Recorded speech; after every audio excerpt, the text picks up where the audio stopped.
শুরু করছি নবম শ্রেণীর জীবনবিজ্ঞানের দ্বিতীয় অধ্যায় জীবন সংগঠনের স্তরের প্রথম একক জৈব অণু ও তাদের বৈশিষ্ট্যের দ্বিতীয় উপ একক জৈব অণু। আগের ভিডিওতে আমরা অজৈব অণুটা পুরোটা পড়ে নিয়েছি, আজকে আমরা জৈব অণু পড়ব। তো এই জৈব অণুর প্রথম যে জিনিসটা সেটা হচ্ছে কার্বোহাইড্রেট বা শর্করা। কেন প্রথমে এটাকে আমরা পড়ছি, তার কারণ আমাদের দৈনন্দিন খাদ্য তালিকায় সবচেয়ে বেশি পরিমাণে থাকে কার্বোহাইড্রেট বা শর্করা। বলা হয় যে প্রায় 60 থেকে 70% হচ্ছে কার্বোহাইড্রেট। তো এই কার্বোহাইড্রেট কাকে বলে বা কি জিনিস দিয়ে তৈরি সেটা আমরা একটু জেনে নেব। কার্বোহাইড্রেট কার্বন, হাইড্রোজেন এবং অক্সিজেন এই তিনটে মৌলিক উপাদান দিয়ে তৈরি, যার মধ্যে হাইড্রোজেন এবং কার্বনের অনুপাত হচ্ছে 2:1, অর্থাৎ হাইড্রোজেন 2 পরিমাণ, 2 অংশ এবং কার্বন হচ্ছে 1 অংশ দিয়ে তৈরি হয় এটা। তো কার্বোহাইড্রেট বা শর্করা কাকে বলে?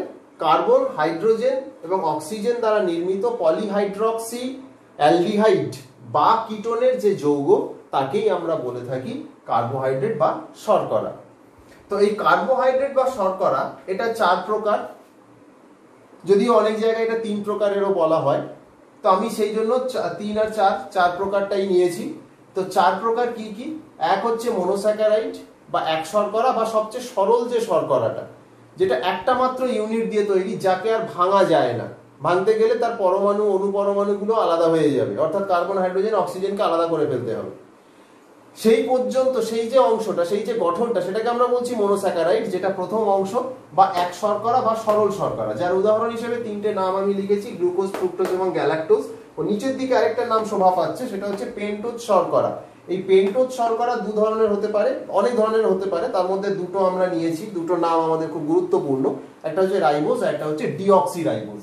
তাহলে এই 5টা যে নাম আমি বললাম, গ্লুকোজ, ফ্রুক্টোজ, গ্যালাক্টোজ, রাইবোজ এবং ডিঅক্সিরাইবোজ, এরা হচ্ছে প্রত্যেকেই কিন্তু মনোস্যাকারাইড বা এক শর্করা বা সরল শর্করা। এখানে একটা গ্লুকোজের গঠন আমি দেখতে পাচ্ছি, তোমরা এটা খেয়াল করতে পারো। এখানে গ্লুকোজকে এইরকমই দেখতে হয়। গ্লুকোজের এটা একটা লিনিয়ার স্ট্রাকচার বা রৈখিক গঠন। 2 নম্বর যেটা আসছে সেটা হচ্ছে ডাইস্যাকারাইড। যখন দুটো মনোস্যাকারাইড একে অপরের সঙ্গে গ্লাইকোসাইডিক বন্ধনী দিয়ে যুক্ত থাকে তখন তাকে আমরা বলি ডাইস্যাকারাইড। এরকম ডাইস্যাকারাইড অনেক আছে, তার মধ্যে 3টে উদাহরণ আমি এখানে লিখেছি, ল্যাকটোজ, মল্টোজ এবং সুক্রোজ। ল্যাকটোজ তৈরি হয় একটা গ্লুকোজ এবং একটা গ্যালাক্টোজ দিয়ে, মল্টোজ তৈরি হয় 2টো গ্লুকোজ জুড়ে, এবং সুক্রোজ তৈরি হয় একটা ফ্রুক্টোজ এবং একটা গ্লুকোজ জুড়ে গিয়ে। অর্থাৎ আমরা দেখতে পাচ্ছি এই 3টে ক্ষেত্রেই 2টো করে মনোস্যাকারাইড পরস্পর গ্লাইকোসাইডিক বন্ধনী দিয়ে জুড়ে গিয়ে ডাইস্যাকারাইড গুলোর ফরমেশন করছে বা উৎপন্ন করছে।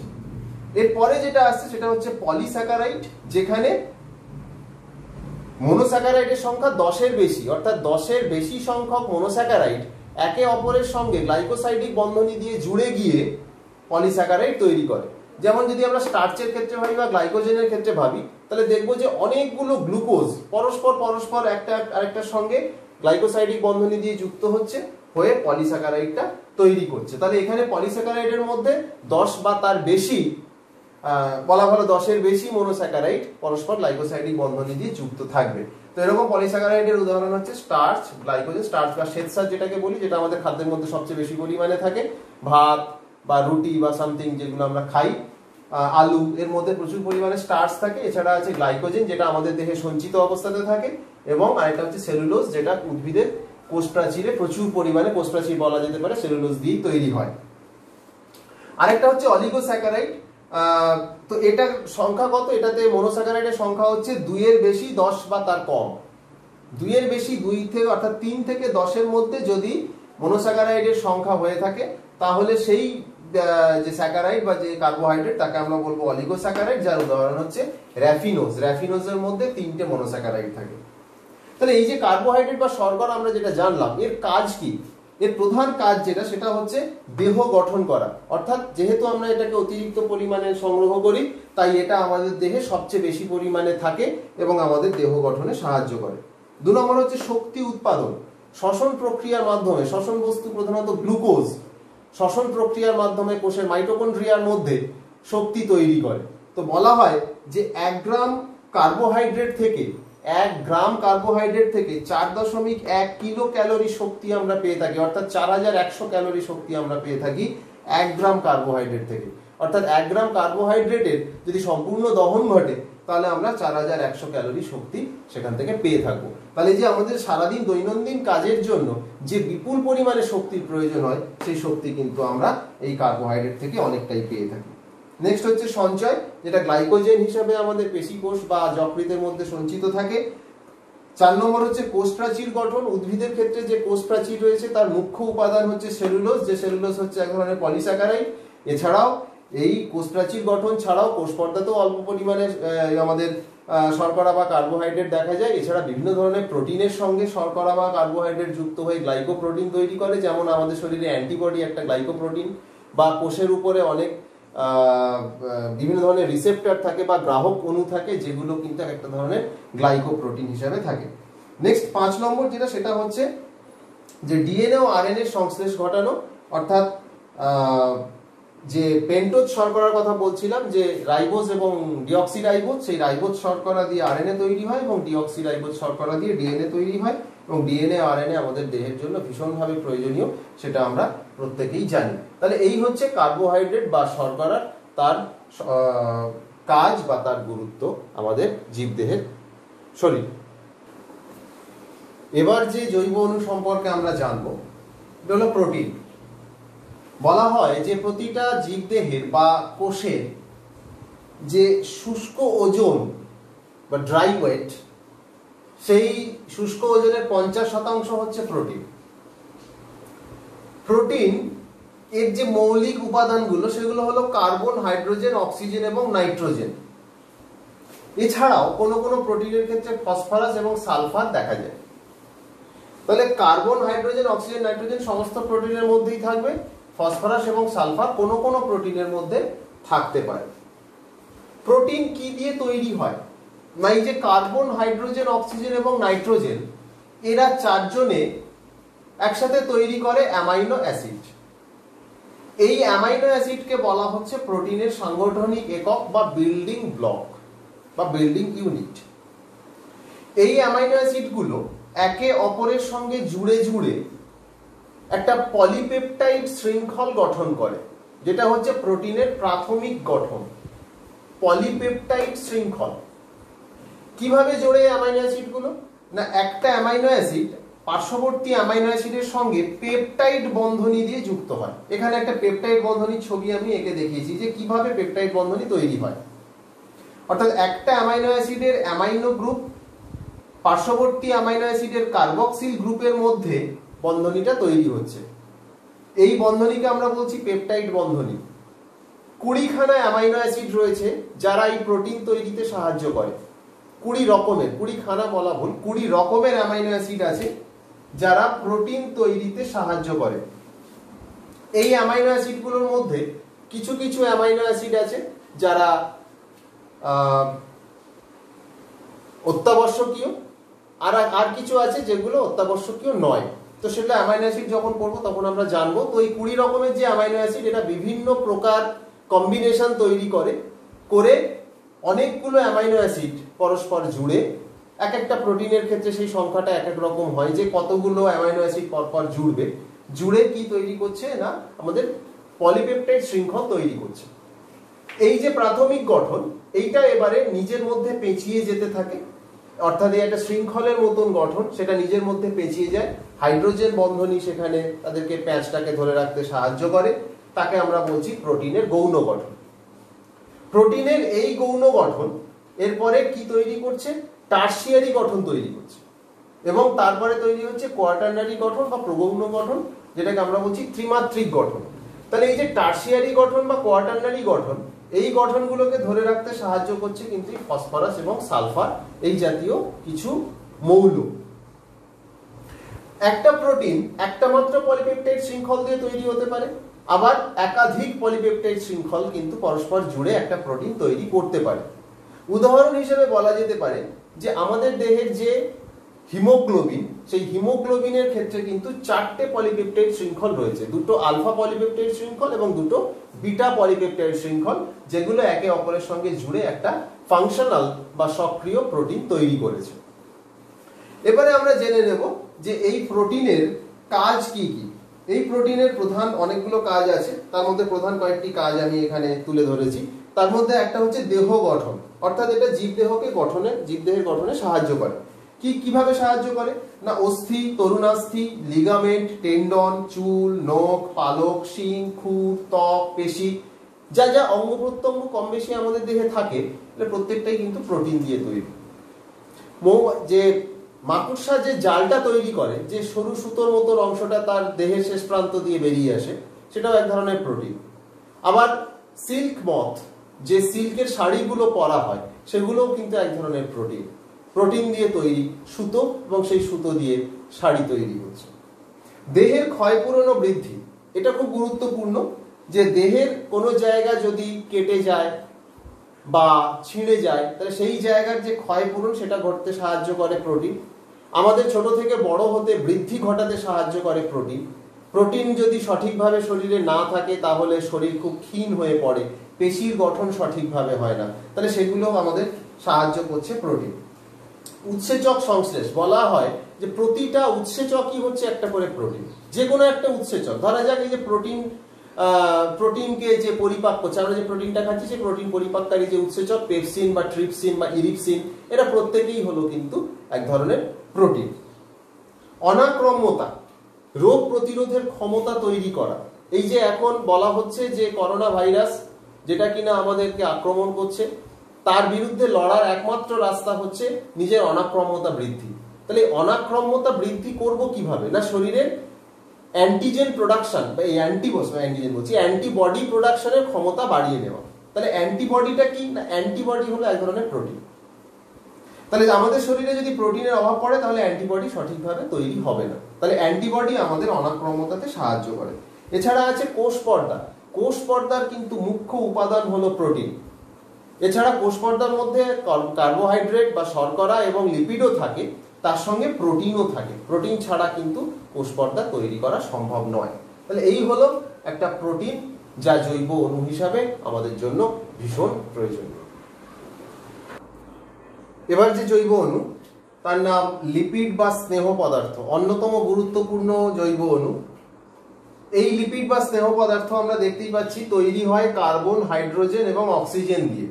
এতে আর অন্য কোনো রকম কোনো মৌলিক পদার্থ এর মধ্যে থাকে না, শুধুমাত্র কার্বন, হাইড্রোজেন এবং অক্সিজেন দ্বারা নির্মিত জৈব অণু, যা হলো ফ্যাটি অ্যাসিড এবং গ্লিসারলের এস্টার। ফ্যাটি অ্যাসিড এবং অ্যালকোহলের, গ্লিসারল হলো এক ধরনের অ্যালকোহল, তো ফ্যাটি অ্যাসিড এবং অ্যালকোহলের যে কোনো এস্টারকেই আমরা বলে থাকি লিপিড বা স্নেহ পদার্থ। তাহলে এক্ষেত্রে আমরা যেটা দেখতে পাচ্ছি যে ফ্যাটি অ্যাসিড এবং গ্লিসারলের এস্টার হলো একটা স্নেহ পদার্থ। এখানে এই যে এটা হলো গ্লিসারল, এই একটা গ্লিসারলের সঙ্গে তিনটে ফ্যাটি অ্যাসিডের শৃঙ্খল যুক্ত আছে। এই তিনটে ফ্যাটি অ্যাসিডের শৃঙ্খল গ্লিসারলের যে হাইড্রক্সিল গ্রুপগুলো, সেগুলোকে প্রতিস্থাপিত করেছে এবং এর সঙ্গে যুক্ত হয়েছে। একটা গ্লিসারলের সঙ্গে যদি তিনটে, এটা 1 নম্বর ফ্যাটি অ্যাসিড, এটা 2 নম্বর ফ্যাটি অ্যাসিড এবং এটা 3 নম্বর ফ্যাটি অ্যাসিড, এই FA stands for fatty acid. তাহলে 1 নম্বর, 2 নম্বর এবং 3 নম্বর, একটা গ্লিসারলের সঙ্গে তিনটে ফ্যাটি অ্যাসিড যুক্ত আছে। যদি একটা গ্লিসারলের সঙ্গে তিনটে ফ্যাটি অ্যাসিড যুক্ত থাকে, তাহলে তাকে আমরা বলবো ট্রাইগ্লিসারাইড। যদি এরকম হয় যে একটার সঙ্গে দুটো ফ্যাটি অ্যাসিড যুক্ত আছে, তাহলে বলবো ডাইগ্লিসারাইড। এবং যদি একটা মাত্র ফ্যাটি অ্যাসিড যুক্ত থাকে, তাহলে তাকে বলবো মোনোগ্লিসারাইড। তাহলে এই যে ডাইগ্লিসারাইড বা মোনোগ্লিসারাইড, এই যে শব্দগুলো, এগুলো নির্ভর করছে কিসের উপরে না, কতগুলো ফ্যাটি অ্যাসিডের চেন আছে তার উপরে। যদি একটা থাকে মোনো, দুটো থাকলে ডাই, তিনটে থাকলে ট্রাইগ্লিসারাইড। ফ্যাটকে আমরা দুটো প্রধান ভাগে ভাগ করতে পারি, আরো অনেক ভাগে ভাগ করা যায়, সেগুলো আমরা পরে জানবো। ফ্যাটি অ্যাসিডের অনেকগুলো বিভাজন আছে, কিন্তু অ্যাকচুয়ালি ফ্যাট দু রকম, যেটা আমরা খুব সচরাচর দেখে থাকি, খুব প্রত্যেকেই আমরা গুলিয়ে ফেলি যে তেলটাকে ফ্যাট বলি, ফ্যাটটাকে তেল বলি। কিন্তু অ্যাকচুয়ালি ঘটনাটা কি, ঘটনাটা হচ্ছে লিপিড দু রকম, একটা তেল আর একটা ফ্যাট। তেল কোনটা না, যেটা ঘরের তাপমাত্রায় বা রুম টেম্পারেচারে তরল অবস্থায় থাকে, তাকে আমরা বলি তেল। আর যেটা রুম টেম্পারেচারে তুলনামূলকভাবে কঠিন অবস্থাতে থাকে, তাকে আমরা বলি ফ্যাট। যেমন উদাহরণ হিসেবে বলা যেতে পারে যে স্তন্যপায়ী প্রাণীর দেহ থেকে যে ফ্যাট আমরা পেয়ে থাকি, সেটা হলো এক ধরনের ফ্যাট, সেটা কিন্তু তেল নয়, যেটা টেম্পারেচারে দিলে বা গরম কড়াইতে দিলে তারপরে সেটা গলে গিয়ে তেলে রূপান্তরিত হয়। ঠিক একইভাবে ঘি বা মাখন, এগুলো হচ্ছে ফ্যাট, কারণ এগুলো ঘরের তাপমাত্রায় কঠিন অবস্থাতে থাকে। আবার সর্ষের তেল বা রাইস অয়েল, বা সূর্যমুখীর তেল, রেড়ির তেল, তিসির তেল, এগুলো ঘরের তাপমাত্রায় তরল অবস্থায় থাকে, তাই তাকে আমরা তেল বলছি। তাহলে এই গেল আমাদের লিপিডের গঠন বা তার যে বৈশিষ্ট্য। এখানে আমি আরো একবার বলে দিই যে একটা গ্লিসারলের সঙ্গে 3টে হাইড্রক্সিল গ্রুপ থাকে, সেই 3টে হাইড্রক্সিল গ্রুপকে ফ্যাটি অ্যাসিড প্রতিস্থাপিত করতে পারে এবং তার সঙ্গে ফ্যাটি অ্যাসিডগুলো যুক্ত হতে পারে, এবং এইভাবেই লিপিড ফর্মেশন হয়। এবং সেজন্যই বলা হচ্ছে ফ্যাট বা লিপিড হলো অ্যাকচুয়ালি গ্লিসারল এবং ফ্যাটি অ্যাসিডের একটা সম্মিলিত এস্টার। এর কাজ কি? ফ্যাটের বা লিপিডের কাজ কি? প্রধান কাজ হলো শক্তির উৎস। আমরা দেখেছি যে প্রোটিন এবং কার্বোহাইড্রেটের ক্ষেত্রেও শক্তি তৈরি হয়েছে, কিন্তু এখানে শক্তি হিসাবে শক্তি অনেক বেশি পরিমাণে পাওয়া যাচ্ছে। এখানে শক্তি পাওয়া যাচ্ছে 9.3 কিলো ক্যালোরি, অর্থাৎ 1 গ্রাম ফ্যাট থেকে আমরা প্রায় 9.3 কিলো ক্যালোরি শক্তি পাচ্ছি, যেখানে আমরা কার্বোহাইড্রেটের ক্ষেত্রে পেয়েছিলাম 4.1 কিলো ক্যালোরি এবং প্রোটিনের ক্ষেত্রে পেয়েছিলাম 4.3 কিলো ক্যালোরি। সেখানে আমরা এক্ষেত্রে অনেকটাই বেশি পাচ্ছি, 1 গ্রাম লিপিড থেকে পাচ্ছি 9.3 কিলো ক্যালোরি শক্তি। কার্বোহাইড্রেট থেকে 4.1 কিলো ক্যালোরি, প্রোটিন থেকে 4.3 কিলো ক্যালোরি, কিন্তু লিপিড থেকে আমরা পাচ্ছি 9.3 কিলো ক্যালোরি শক্তি 1 গ্রাম লিপিড থেকে। খাদ্য ভাণ্ডার, দেহের অতিরিক্ত যে লিপিড সেটা আমাদের দেহে ফ্যাট বা মেদ হিসাবে সঞ্চিত থাকে। যখন আমাদের উপবাস করি আমরা বা শরীরে যখন কার্বোহাইড্রেট যুক্ত বা শর্করাযুক্ত খাদ্যের ভাণ্ডারে টান পড়ে, তখন সেই লিপিড বা স্নেহ পদার্থ থেকে শক্তি উৎপাদিত হয় এবং সেই শক্তি আমাদের দৈনন্দিন ক্রিয়াকলাপে সাহায্য করে। তাপ নিয়ন্ত্রণ, যে সমস্ত প্রাণীগুলো অতিরিক্ত ঠান্ডা জলের মধ্যে বসবাস করে, যেমন তিমি, তারা মেরু প্রদেশে ঠান্ডা জলের মধ্যে বসবাস করছে, তাহলে তাদের দেহে তো ঠান্ডা বা তাপটা দেহ থেকে হু করে বাইরে বেরিয়ে যাবে। সেটা যাতে না বেরিয়ে যেতে পারে বা বাইরের মানে দেহের তাপমাত্রা যাতে দেহের মধ্যেই সঞ্চিত থাকে, সেজন্য এদের চামড়ার নিচে মোটা লিপিডের একটা চাদর বা আচ্ছাদন মতন থাকে, যাকে বলা হচ্ছে ব্লাবার। চতুর্থ, দ্রাবক হিসাবে কাজ করে কোনো কোনো ভিটামিন, যেমন vitamin A, vitamin D, vitamin K এবং ভিটামিন ই। এ, ডি, ই, কে, এই যে 4টে ভিটামিন, এই 4টে ভিটামিন কিন্তু তেলে বা লিপিডে দ্রবণীয়। সেই জন্য এদের যে যখন এরা শোষিত হয় আমাদের দেহের মধ্যে, তখন এদেরকে লিপিডের মধ্যে দ্রবীভূত অবস্থাতেই শোষণ আমাদের দেহ করতে পারে, না হলে করতে পারে না। 5 নম্বর হচ্ছে হরমোন উৎপাদন। কোনো কোনো হরমোন, যেমন ইস্ট্রোজেন, প্রোজেস্টেরন, টেস্টোস্টেরন, এছাড়া আরো অনেক ধরনের হরমোন আছে, যেমন অ্যালডোস্টেরন, কর্টিকোস্টেরন, কর্টিসল, অ্যান্ড্রোজেন, এই জাতীয় হরমোনগুলো এক ধরনের লিপিড, যাকে বলা হচ্ছে কোলেস্টেরল, সেই কোলেস্টেরল থেকে তৈরি হয়। তাহলে এটাও একটা লিপিডের কাজ। এবং কোষ পর্দার গঠন, আমি আগেই বলেছি যে প্রোটিন এবং কার্বোহাইড্রেটের সঙ্গে লিপিড বিপুল পরিমাণে প্রয়োজন হয় একটা কোষ পর্দা তৈরি করতে গেলে। তাহলে এই হলো লিপিড, তার গঠন এবং তার কাজ। জৈব অণু অ্যামাইনো অ্যাসিড। অ্যামাইনো অ্যাসিড প্রোটিনের বিল্ডিং ব্লক বা প্রোটিনের গঠনের সাংগঠনিক যে একক, সেটা আমরা আগে জেনেছি। অ্যামাইনো অ্যাসিডকে কেমন দেখতে হয় তার একটা গঠন আমি এখানে বোঝানোর চেষ্টা করেছি, যে একটা আলফা কার্বন থাকে, এর দুটো হাতে দুদিকে থাকে একদিকে কার্বক্সিল গ্রুপ, যার জন্য একে বলা হচ্ছে অ্যাসিড, এবং অন্য হাতে থাকে অ্যামাইনো গ্রুপ, যার জন্য একে বলা হচ্ছে অ্যামাইনো, এবং এই দুটো একসাথে আছে বলে একে বলা হচ্ছে অ্যামাইনো অ্যাসিড। এই আলফা কার্বনের একদিকে থাকে হাইড্রোজেন পরমাণু, আর একদিকে থাকে একটা কার্বনিল গ্রুপ। এই কার্বনিল গ্রুপ একটা সিম্পল হাইড্রোজেন হতে পারে, মিথাইল হতে পারে, অথবা একটা বেনজিন রিং এবং আরো বড় হতে পারে। এই কার্বনিল গ্রুপের উপরে নির্ভর করে অ্যামাইনো অ্যাসিডের বিভিন্নতা লক্ষ্য করা যায়। প্রকৃতিতে প্রায় 300-রও বেশি অ্যামাইনো অ্যাসিড থাকলেও আমাদের দেহে প্রোটিন তৈরিতে কেবল 20খানা অ্যামাইনো অ্যাসিডের প্রয়োজন হয়। মাত্র 20 রকমের অ্যামাইনো অ্যাসিড বিভিন্ন রকম ভাবে সজ্জিত হয়ে আমাদের দেহে বিভিন্ন ধরনের প্রোটিন তৈরি করে। এই অ্যামাইনো অ্যাসিডগুলোর মধ্যে, এই যে 20টা অ্যামাইনো অ্যাসিড, তার মধ্যে 8টি হলো অপরিহার্য অ্যামাইনো অ্যাসিড, বাকি 12টি হলো অপরিহার্য নয় এমন অ্যামাইনো অ্যাসিড। অর্থাৎ এই 12টি অ্যামাইনো অ্যাসিড আমাদের দেহে সংশ্লেষিত হতে পারে অন্য কোনো অ্যামাইনো অ্যাসিড থেকে, কিন্তু এই 8টি অ্যামাইনো অ্যাসিড এগুলো কিন্তু আমাদের দেহে সংশ্লেষিত হয় না। খাদ্যের মাধ্যমে এগুলো প্রোটিন, বাইরের খাদ্যের মাধ্যমে, বাইরের প্রোটিনের মাধ্যমে আমাদের দেহে এগুলো প্রবেশ করে। এরকম কয়েকটি উদাহরণ হচ্ছে লাইসিন, লিউসিন, এছাড়া আরো অনেক উদাহরণ আছে, তোমরা বইতে পেয়ে যাবে। অপরিহার্য নয় এমন অ্যামাইনো অ্যাসিডের মধ্যে পড়ছে গ্লাইসিন, অ্যালানিন, এরকম আরো 12টি অ্যামাইনো অ্যাসিড। এই অ্যামাইনো অ্যাসিড আমাদের দেহে কি কাজ করে? 1 নম্বর কাজ প্রোটিন সংশ্লেষ করে, বারবার বলেছি এই কাজটার কথা। 2 নম্বর কাজ যেটা হরমোন সংশ্লেষ করে। অ্যামাইনো অ্যাসিড থেকে হরমোন তৈরি হয়, যেমন টাইরোসিন অ্যামাইনো অ্যাসিড থেকে থাইরক্সিন হরমোন তৈরি হয়, টাইরোসিন অ্যামাইনো অ্যাসিড থেকে অ্যাড্রিনালিন, নর অ্যাড্রিনালিন এই জাতীয় হরমোনগুলো আমাদের দেহে তৈরি হয়, ট্রিপ্টোফ্যান অ্যামাইনো অ্যাসিড থেকে উদ্ভিদের দেহে অক্সিন নামক হরমোন তৈরি হয়, ট্রিপ্টোফ্যান নামক অ্যামাইনো অ্যাসিড থেকে আমাদের দেহে ভিটামিন তৈরি হয়, টাইরোসিন নামক অ্যামাইনো অ্যাসিড থেকে আমাদের দেহে মেলানিন রঞ্জক, যা কিনা আমাদের ত্বক, আমাদের চুল এগুলোর বর্ণের জন্য দায়ী, সেটা তৈরি হয়।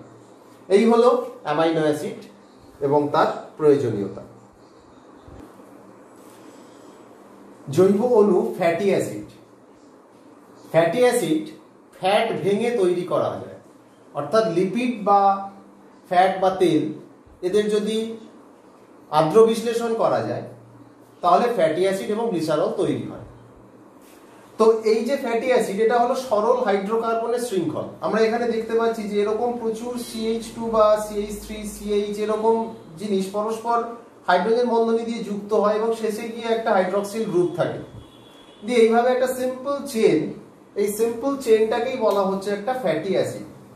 এরকম এক বা একাধিক ফ্যাটি অ্যাসিড আমরা একটু আগেই দেখেছি যদি গ্লিসারলের সঙ্গে যুক্ত হয় তাহলে ফ্যাট বা লিপিড তৈরি করতে পারে। তো এই ফ্যাটি অ্যাসিড দুই প্রকার, একটাকে বলা হচ্ছে সম্পৃক্ত ফ্যাটি অ্যাসিড আর একটাকে বলা হচ্ছে অসম্পৃক্ত ফ্যাটি অ্যাসিড।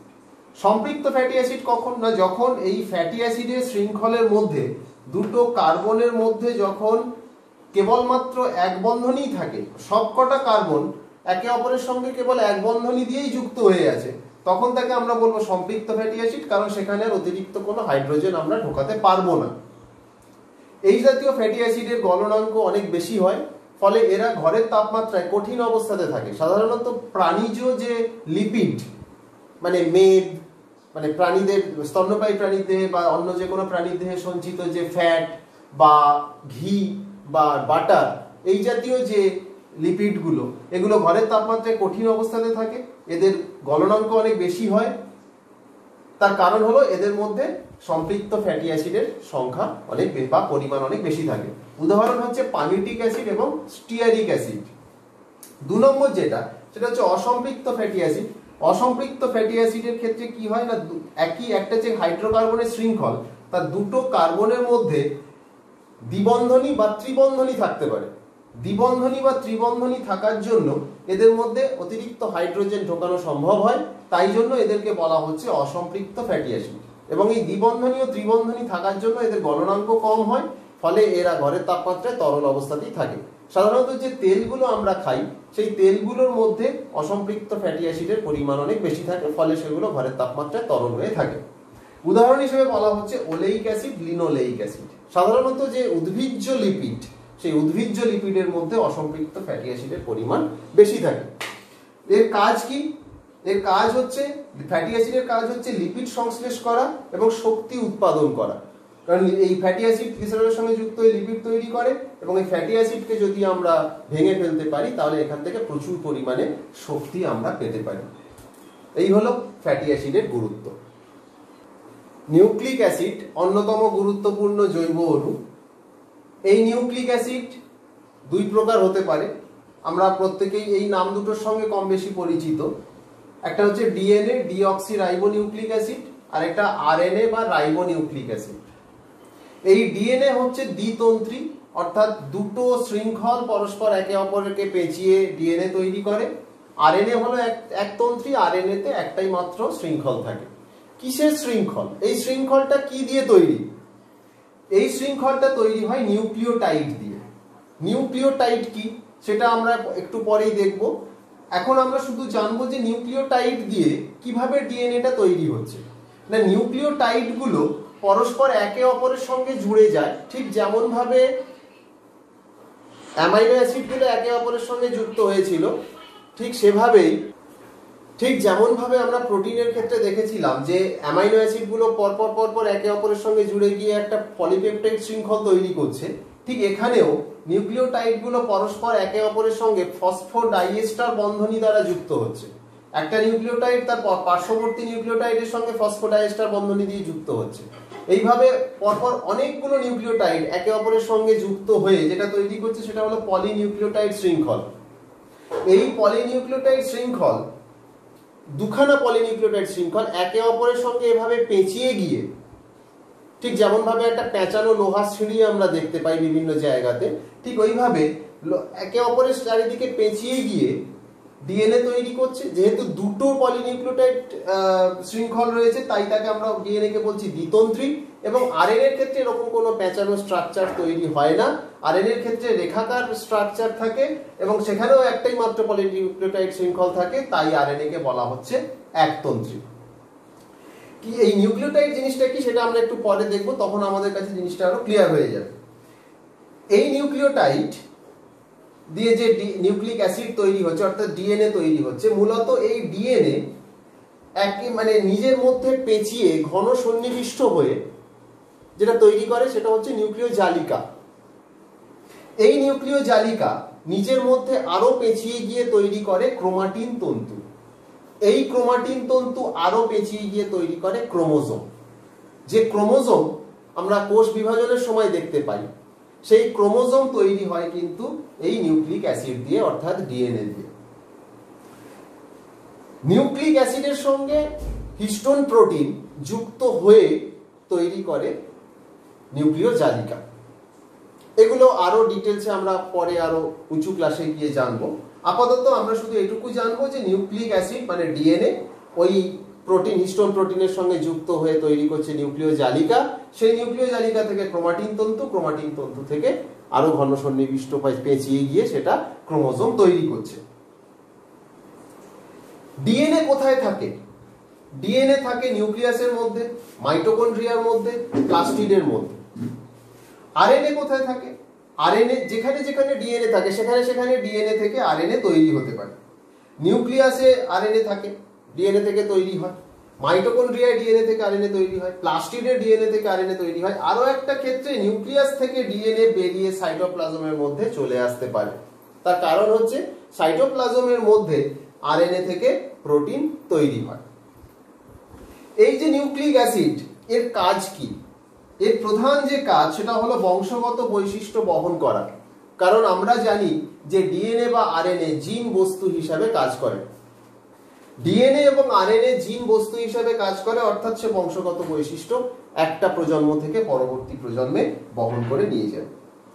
জীবদেহের প্রায় সমস্ত ধরনের জৈবিক ক্রিয়া প্রত্যক্ষভাবে বা পরোক্ষভাবে নিয়ন্ত্রণ করে নিউক্লিক অ্যাসিড। প্রোটিন তৈরি করে, ডিএনএ থেকে আরএনএ তৈরি হয়, সেই আরএনএ এর মধ্যে কিছু কোড থাকে, সেই কোডগুলো থেকে পার্টিকুলার বা নির্দিষ্ট কিছু প্রোটিন তৈরি হয়, যে প্রোটিনগুলো আমাদের দেহে বিভিন্ন ধরনের কাজ করে। রাইবোজোম তৈরি, এই যে আরএনএ, এই আরএনএ এর মধ্যে এক ধরনের আরএনএ আছে যাকে বলা হচ্ছে রাইবোজোমাল আরএনএ। সেই রাইবোজোমাল আরএনএ রাইবোজোম তৈরি করে।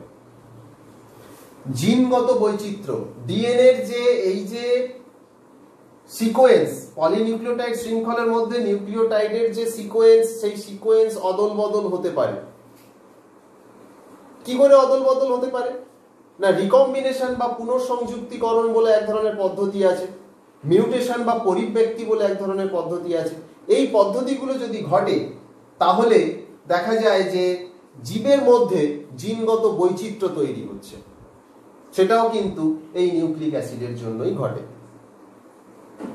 এই হলো নিউক্লিক অ্যাসিড এবং তার তাৎপর্য। শেষ যে জৈব অণুটি আমরা জানবো সেটা হলো নিউক্লিওটাইড। খুব গুরুত্বপূর্ণ, কারণ একটু আগে আমরা জানলাম যে নিউক্লিওটাইড দিয়ে আরএনএ এবং ডিএনএ যে নিউক্লিক অ্যাসিড সেগুলো তৈরি হয়। তো নিউক্লিওটাইড জিনিসটা কি? না, নিউক্লিওটাইড জিনিসটি হলো পেন্টোজ শর্করা, নাইট্রোজেন বেস এবং ফসফেট দ্বারা নির্মিত একটা জটিল যৌগ।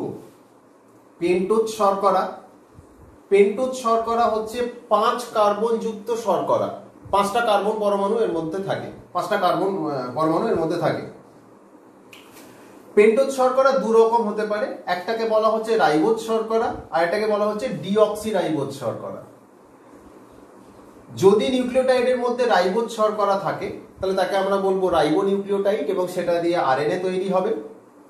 যদি নিউক্লিওটাইডের মধ্যে ডিঅক্সিরাইবোজ শর্করা থাকে তাহলে সেই নিউক্লিওটাইডকে আমরা বলবো ডিঅক্সিনিউক্লিওটাইড এবং সেটা দিয়ে ডিএনএ তৈরি হবে। এই যে নাইট্রোজেন বেস, এই নাইট্রোজেন বেস দু প্রকারের হতে পারে, একটা পিউরিন বেস আর একটা পিরিমিডিন বেস। পিউরিন এই ধরনের বেস, এতে দুটো চক্রাকার শৃঙ্খল থাকে, দুটো মানে সাইক্লিক্যাল স্ট্রাকচার দুটো থাকে, দুটো সাইকেল দিয়ে তৈরি হয় পিউরিনটা। এই পিউরিন দু রকম হতে পারে, অ্যাডেনিন এবং গুয়ানিন। অ্যাডেনিনকে এ দিয়ে লেখা হয়, গুয়ানিনকে জি দিয়ে বোঝানো হয়। ঠিক একইভাবে পিরিমিডিনের মধ্যে একটা সাইকেল থাকে, একটা সাইক্লিক্যাল স্ট্রাকচার থাকে পিরিমিডিনের মধ্যে। পিরিমিডিন তিন রকম হতে পারে, সাইটোসিন সি দিয়ে বোঝানো হয়, থাইমিন টি দিয়ে বোঝানো হয় এবং ইউরাসিল ইউ দিয়ে বোঝানো হয়। এখানে বলার বিষয় যেটা, যে থাইমিন আর ইউরাসিল এই দুটোকে বাদ দিলে বাকি যে তিন ধরনের বেস পড়ে থাকে, অর্থাৎ অ্যাডেনিন, গুয়ানিন এবং সাইটোসিন, এদের তিনজনকেই ডিএনএ এবং আরএনএ উভয় ক্ষেত্রেই দেখা যায়।